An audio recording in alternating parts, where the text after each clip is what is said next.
Yes, nyuma y'uko rero Uburundi bukomeje kugenda busa no gukora ibikorwa bitandukanye by'ubushotoranyi, kugeza ubu ngubu abantu bakomeje kwibaza ese Uburundi bushobora kuba bwinjiye mu ntambara yeruye na M23 itazagarukira muri Congo gusa. Ni nyuma y'amakuru havugwa yuko ku butaka bw'u Burundi bwaba buri kugira gutya bugakoreshwa mu kurasa ibisasu muri Kamanyora ndetse na Kaziba.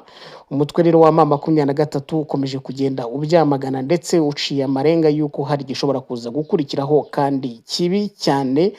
Ni mu matangazo akomeye asohowe n'abayobozi batandukanye bakuru muri M23. Ibyo byose nibyo tugiye kugenda dusesengura, turebe niba koko M23 yaba yiteguye kwagura intambara igatera Uburundi n'ingaruka bishobora kuza kugira ku karere kose muri rusange. Nibyo ngibyo turi buze kuba tugarukaho.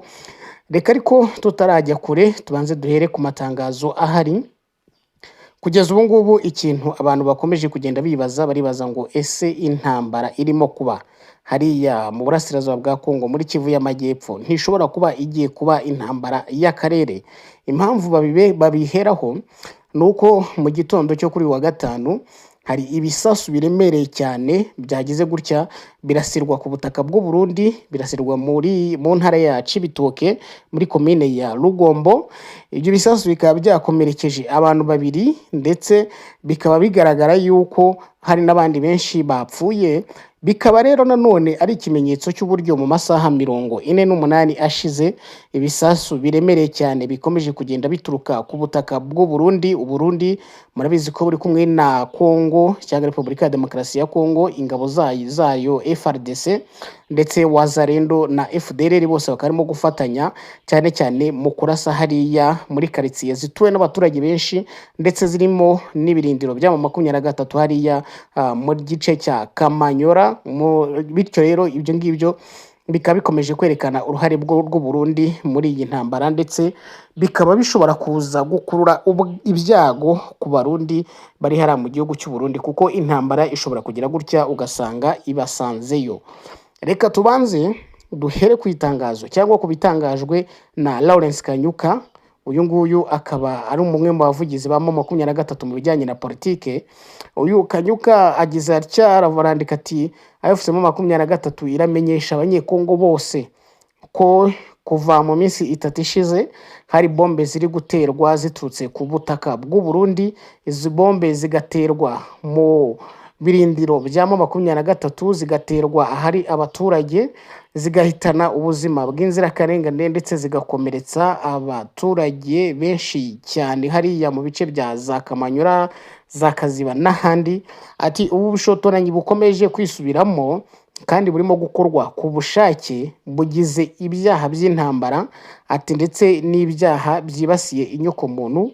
Ati M23 irongera gushimangira ko iri ku ruhande rw'abaturage b'abasivili ndetse izakora ibishoboka byose kugira ngo irinde abaturage b'abasivili kandi ibarengere mu buryo bwose bushoboka.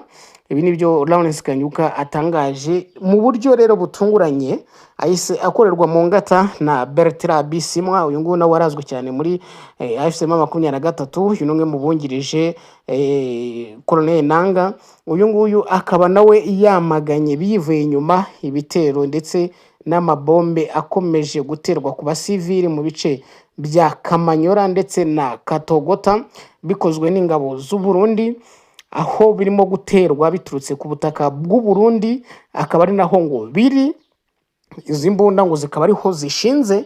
Ibi ngibi ngo bikaba birimo gutuma hapfa abaturage benshi ndetse abandi baturage bagahunga. Hari abahungira i Bukavu ndetse hari n'abahungira mu Rwanda.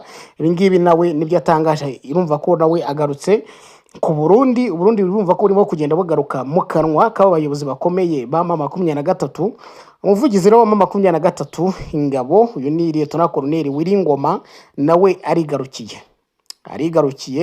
Uyu mugabo yari amaze iminsi asa naho yataboneka cyane, ariko arigarukiye nawe randika ati kuva mu minsi 3 ishize ati ingabo z'u Burundi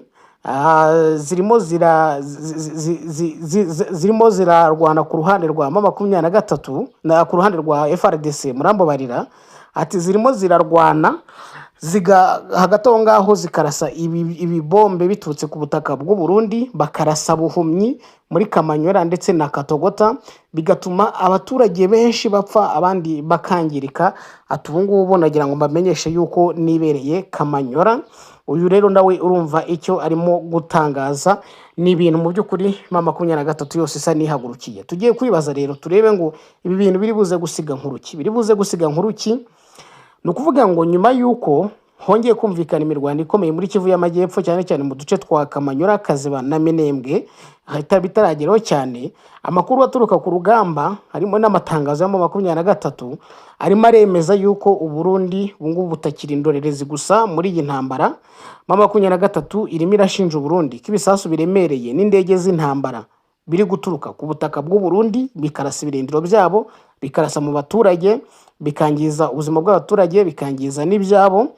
Ingabo z'u Burundi nazo ziri muri Kongo ntizirwana zonyine, ziri gufatanya byeruye na FARDC ndetse n'imitwe nka Wazalendo na FDLR mu rwego rwo kurinda umupaka wabo na Uvira ndetse no guhashya Red Tabara. Impamvu y'ibi rero, Uburundi bufata Kamanyora na Uvira nk'akarere k'ingenzi cyangwa se buffer zone. Barashaka ko intambara ibera muri Kongo aho kubera ku butaka bwabo. Bityo gufatanya na FARDC ni uburyo bwo kurinda ko M23 cyangwa Red Tabara bafata Uvira bakahagira ibirindiro bishobora kwifashishwa mu gutera Uburundi, bikozwe ni Red Tabara kubera ko nayo ishinjwa kuba ikorana na M23. Bityo Burundi bukavuga ko M23 ifashe Uvira ishobora gusapotinga Red Tabara, ikaba yateza ibibazo ari mu gice cy'u Burundi. Ikintu kibazwa nanone, ese aya matangazo tubonye, irya Wiringoma, irya Bertrand Bisimwa, irya Lawrence Kanyuka n'abandi batandukanye muri M23 bakomeye bose bijunditse igihugu cy'u Burundi, ese birashoboka ko M23 ishobora kugira gutya ikagura intambara ikaba yatera u Burundi? Hari probability cyangwa ibishoboka kandi biri hejuru kurisha ibindi, ariko hari impamvu zishobora gutuma M23 itabikora. Icyambere hari ukureba uburyo M23 urabona ifite front nyinshi cyane, ifite Masisi, ifite Rucuru, ifite Rubero ndetse na Kivu y'Amajyepfo. Gufungura urundi rugamba rero rugana mu Burundi, urebye M23 ishobora kubyirinda kubera ko byaba ari nko gusa n'ukongera umutwaro uremereye cyane, uri buze gusaba ingabo, uri buze gusaba ibikoresho. Bityo bakaba bashaka yuko ibi bintu birimo gukorwa babi highlightinga ku rwego mpuzamahanga kugira ngo amahanga bibone, kugira ngo noneho Burundi nabwo butangire gufatwa nk'ikibazo mu ntambara yo muri Kongo, kugira ngo habaho n'itegeko ryo kubwira ingabo z'u Burundi ngo muve muri Kongo. Ariko ku ruhande rumwe biragaragara ko M23 itapfa gusa n'ikora iki kintu cyo gushaka gukwirakwiza ingabo zayo mu bice byinshi kandi binini bishobora kuba byanayigora. Indi mpamvu ya kabiri, murambabarira, M23 ivuga ko ikibazo cyayo ari icya Kongo n'icy'abanyekongo. Gutera Burundi rero bishobora guhita bihindura isura y'intambara, ikaba yaba intambara y'akarere. Bityo bikaba byatuma n'amahanga nka SADC cyangwa n'ibindi bihugu bikomeye bigira gutya bikivanga muri iyi ntambara, ugasanga nanone hari ingaruka bigize kuri M23. Aho rero M23 ishobora gukora aho gutera Burundi byeruye, ishobora gukomeza kwigarurira Uvira ndetse n'ikibaya cya Ruzizi kugira ngo ifunge umupaka w'u Burundi, bityo ibuze FDNB inzira yo guhunga cyangwa kwinjiza ibikoresho. Ishobora gukorana none bya hafi n'abarwanyi barwanya leta y'u Burundi nka Red Tabara niba bishoboka, cyangwa se abandi, kugira ngo babe aribo batera u Burundi, ahubwo noneho M23 ikababa inyuma. Nicyo kintu gishoboka. No kuvuga ngo hari gufunga umupaka w'u Burundi, bityo FDNB ntishobore kongera kwinjira cyangwa kwinjiza ibikoresho, ndetse n'abarimo imbere ikababuza guhunga, ikabafata miri. Kuko nk'uko bigaragara ko ejo muri mu ijoro ryakiyemo ku wa kane M23 yagize gutya ifata mpiri aba FDNB abasirikare b'u Burundi 400, yica abagera kuri 118. hari n'abavuga ngo 143, ariko uko biri kose bararenga 100 bishwe bicishijwe intwaro gakondo, bishwe na M23. Ibyo ngibyo ushobora kubikora, ariko ikindi cya kabiri gakorana na Red Tabara cyangwa n'undi mutwe noneho Red Tabara ugasanga niyo igabye igitero mu Burundi M23 ikayibakinga, ariko intambara itagaragaye yuko M23 yagiye kwinjira hariya mu gihugu cy'u Burundi kugabayo intambara, kuko hari uburyo isura yayo ishobora guhita yongera igahinduka. Ibyo ngibyo mu buryo bw'ubusesenguzi urumva yuko bafite uburyo bashobora kubyirinda. Ariko nanone tukareba niba ibi bisasu bikomeje guturuka hariya mu Burundi bifite izihe ngaruka ku mutekano w'akarere. Niba ibisasu bikomeje kuva mu Burundi bijya muri Kongo, M23 ishobora gukora icyo wakwita nk'ibitero byo kwihimura ku birindiro bya gisirikare biri hafi y'umupaka nka za Cibitoke cyangwa mu Gatumba, ikagira gutya ikemfilitira ikambuka ikagenda igakora ibitero byo kwihimura nk'ibyo ejo bundi yakoze twari tumaze kubivugaho mu kanya. Ubu ni uburyo bwa mbere M23 ishobora gukoresha mu gihe ibisasu byakomeza kwiyongera. Ibi rero ngo iramutse bikoze byatuma Burundi bwinjira mu ntambara yeruye, bigakurura noneho n'u Rwanda mu buryo butaziguye, kuko u Rwanda ruri mu gihugu gishinja Burundi gucumbikira FDLR, Burundi nabwo bugashinja u Rwanda gucumbikira Red Tabara. Ibyo ngibyo rero urumva yuko none bishobora kongera bikagira ingaruka ku mutekano w'akarere, ari nabyo n'abantu bakomeje kugenda birinda. Ubwo M23 nyine ingaruka ya mbere yabaho nuko abarundi bakicwa, indi ngaruka ya kabiri byatuma u Rwanda rushobora kuba rwakinjira muri iyi ntambara bitewe no kuvuga ngo wowe ushyigikiye abangaba nanjye nshyigikiye abangaba. Ngira ngo turi ku musozo urebye birasa n'ibigoye ko M23 yakora icyo twakwita invasion yuzuye yo gufata Burundi ubu ngubu, kuko ariko ishobora gukoresha amayeri yo guhungabanya umutekano ku mupaka no gufunga Uvira kugira ngo irebe ko yashyira igitutu ku butegetsi bwa Gitega bugabanye abasirikare babwo, cyangwa yenda bugabanye ibitero cyangwa n'ibyo bikorwa. Uburundi kandi witegereje neza uko bihagaze ubu ngubu buri mu mazi abira, kuko intambara yo muri Kivu y'Amajyepfo ubu ngubu irabureba. Twari bya bindi bita ngo it's a matter of national security, bikaba byabugira ingaruka, bityo bakaba bagomba kwigengesera. Bikaba rero nanone urebye nko mu buryo bw'incamake y'ibyo tuvuze, uko gukoresha ubutaka bw'u Burundi mu gutera ibisasu muri Kongo twabyita nka game changer. Ni ukuvuga ngo byahinduye Burundi umunyamuryango ufatika mu ntambara, aho kuba umufatanyabikorwa gusa. Bityo M23 iyo irabibona nk'ubushotoranyi, kandi n'ubwo itahita itera Burundi nk'igihugu, ishobora kwibasira ibirindiro by'igisirikare biri ku mupaka hafi ya za Kamanyura hariya muri za Cibitoke n'ahandi, kandi nubwo ishobora none kwibasira cyangwa se gufunga inzira zihuza Burundi na Kongo muri Uvira. Ibintu bikaba byagira ingaruka zikomeye ku bukungu n'umutekano by'igihugu cy'u Burundi. Bityo rero ukabona ko ingaruka nyinshi cyane z'ibi bitero by'u Burundi zirahari, kandi zishobora guhungabanya Burundi ku rwego rumwe cyangwa urundi.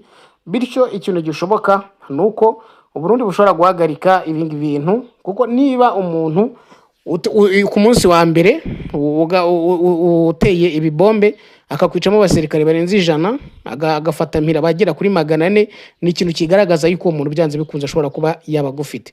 Ibyo bintu bavuga ko no kwica abasirikare ndetse no kubafata mpiri ari byo byateye umujinya Abarundi, bakaba barimo barasa ibibombe bikomeye hariya cyane za Kamanyura, barasa ku mashuri. Uyu munsi muri iki gitondo barashe umunara w'itumanaho wa Vodacom, abaturage barimo barahunga mu bice bitandukanye. Urabona ko ibintu bisa naho ku ruhande rw'u Burundi birasa naho byongeye gusa n'ibihindura isura, no ku ruhande rw'imirwanire birasa naho byongeye guhindura isura bitewe n'icyo kintu. Ariko noneho ubu FRDC ntirimo kuvugwa muri iyi mirwano, harimo haravugwa Umurundi. Bikaba nanone ikintu gishobora kuza gutera impungenge Burundi, kuko niba mwakurikiye mwabonye ko nka mugoroba Ndayishimiye ubwo yari muri Leta Zunze Ubumwe za Amerika, abanyamurenge bagize gutya bati twamaganye ibikorwa bya FDNB muri Minembwe, mwafunze abaturage bacu, mwafunze ababyeyi, mwafunze ibiki byose. Minembwe irasa naho iri muri isolation cyangwa se mukato. Ibyo ni ibintu byose bikomeje gutera pressure Burundi. Ariko ku ruhande rw'urugamba byo rwose M23 twabisesenguye ntabwo yiteguye gusubiza mu buryo bw'intambara, ahubwo ikintu kiri buze kubaho iri buze gutanga igisubizo, ariko mu buryo bwo twabyita nko kwihimura cyangwa gusa no gufunga inzira kugira ngo ibyo bitero cyangwa iyereke abarundi yuko yamaze kubona ibyo bakora bityo bakwiye kuba babihagarika. Iki rero urebye nka call to action ishobora gutangwa ahangaha, ese Burundi bukwiye gukura ingabo muri RDC cyangwa bukwiye kongera imbaraga? Ibyo ni uko ubyumva, wajya muri comment ukaduha igitekerezo ukatubwira uko ubyumva, ariko ukanakora subscribe kugira ngo tujye tubasha gukomeza kubana. Mukomeze kugira amahoro.